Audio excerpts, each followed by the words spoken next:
नमस्कार, मैं अर्चना सिंह, अधिवक्ता, समाज सेविका, अपने इस YouTube चैनल पर आप सभी का हार्दिक अभिनंदन करती हूँ। आज का हमारा विषय है तंबाकू एक विष है, आखिर क्यों? आज की हमारी युवा पीढ़ी जिस प्रकार नशे के गिरफ्त में जा रहे हैं, उसमें तंबाकू का भी प्रमुख योगदान है।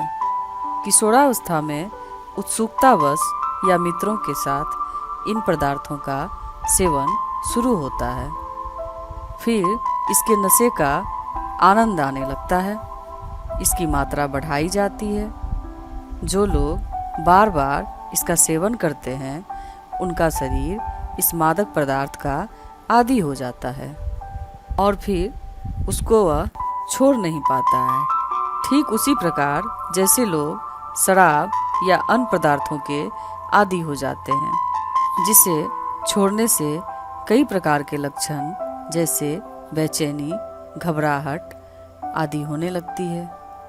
तंबाकू में एक प्रकार का नहीं, 4 प्रकार का विष पाया जाता है। निकोटीन, कोल्टार, आर्सेनिक और कार्बन मोनोऑक्साइड। उसका सेवन करने से इन विषों का शरीर में पहुंचना स्वाभाविक ही है। विष मनुष्य के लिए प्रतिकूल तत्व है। उसका धर्म मनुष्य को जीवन से मृत्यु की ओर बढ़ाना है। जिसका शरीर विषाक्त होगा, उसका मन विष रहित रह ही नहीं सकता। भौतिक से लेकर आत्मिक उन्नति तक किसी प्रकार की भी उन्नति के लिए बुद्धि तत्व का सचेत होना नितांत आवश्यक है। जिनकी बुद्धि कुंद अथवा मंद होती है, उनके लिए उन्नति कर सकना संभव नहीं, क्योंकि बुद्धि तत्व बड़ा ही सूक्ष्म और सुकुमार होता है। तंबाकू सर्वांग में तामसी पदार्थ है। इसके सेवन से बुद्धि तत्व को धक्का पहुंचता है। सफलता प्राप्त करने के लिए जिस बौद्धिक कुशाग्रता, एकाग्रता, अव्यग्रता, स्फूर्ति, तत्परता एवं स्थिरता की आवश्यकता रहती है, तंबाकू का सेवन उसमें बाधक बनता है।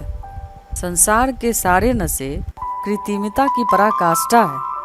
तंबाकू जैसा मादक पदार्थ मनुष्य को अनिवार्य रूप से शारीरिक, मानसिक तथा बौद्धिक तीनों प्रकार से मंद एवं मलिन बनाता है।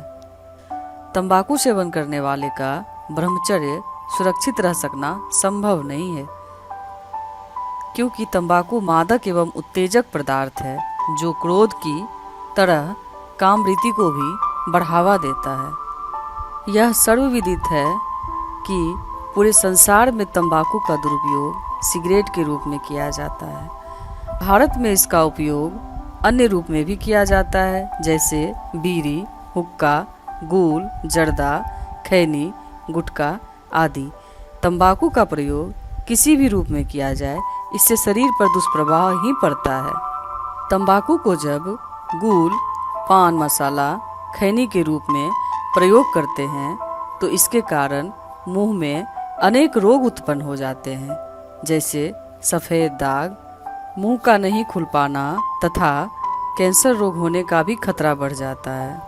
बीड़ी सिगरेट पीने से शरीर में व्यापक प्रभाव पड़ता है। इसके कारण हृदय के धमनियों में रक्त प्रवाह कम हो जाता है।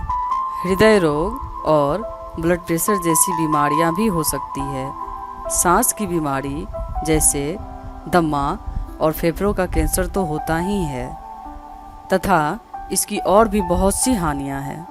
सिगरेट पीने वाले सिगरेट द्वारा न केवल स्वयं की शारीरिक हानि पहुंचा रहे हैं, बल्कि अप्रत्यक्ष रूप में पूरे परिवार तथा बच्चों में भी तंबाकू का विष पहुंचा रहे हैं। परंतु वह यह सब जानते हुए भी इनका सेवन बंद नहीं कर पाते। जब भी वह इसका सेवन बंद करना चाहते हैं, इतनी बेचैनी होती है कि वे उनका फिर से सेवन शुरू कर देते हैं। इसके लिए आवश्यक है कि व्यक्ति खुद को तैयार करे कि वह एक निश्चित दिन में धूम्रपान करना बंद कर दे। इसकी घोषणा पूरे परिवार में कर दे। यदि फिर भी धूम्रपान करने की इच्छा हो तो अपने को सांत्वना दे, अधिक से अधिक पानी पिए। ऐसा करके आप धूम्रपान करना छोड़ सकते हैं। परंतु बहुत कुछ आपकी इच्छा शक्ति पर भी निर्भर करता है। यदि कोई इन पदार्थों को छोड़ना चाहे तो स्वयं की इच्छा शक्ति को प्रबल बनानी होगी, अपने बुरे आदतों से मुक्ति पानी होगी।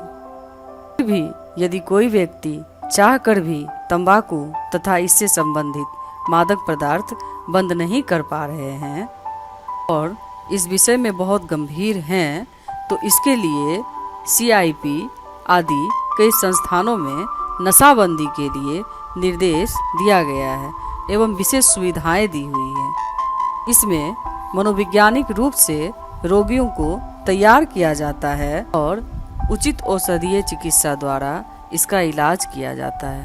अतः तन, मन, धन के साथ बुद्धि, विवेक तथा आत्मा का ह्रास करने वाली तंबाकू को संकल्प पूर्वक त्याग कर मनुष्य को आत्मविश्वास, आत्मबल एवं मानसिक महत्ताओं की वृद्धि के साथ मधुर एवं मांगलिक जीवन का द्वार खोल देना चाहिए। इसी के साथ आज का ये विषय यहीं समाप्त होता है। अगर आपको मेरा ये वीडियो पसंद आए तो प्लीज़ लाइक, कमेंट और सब्सक्राइब जरूर करें। धन्यवाद।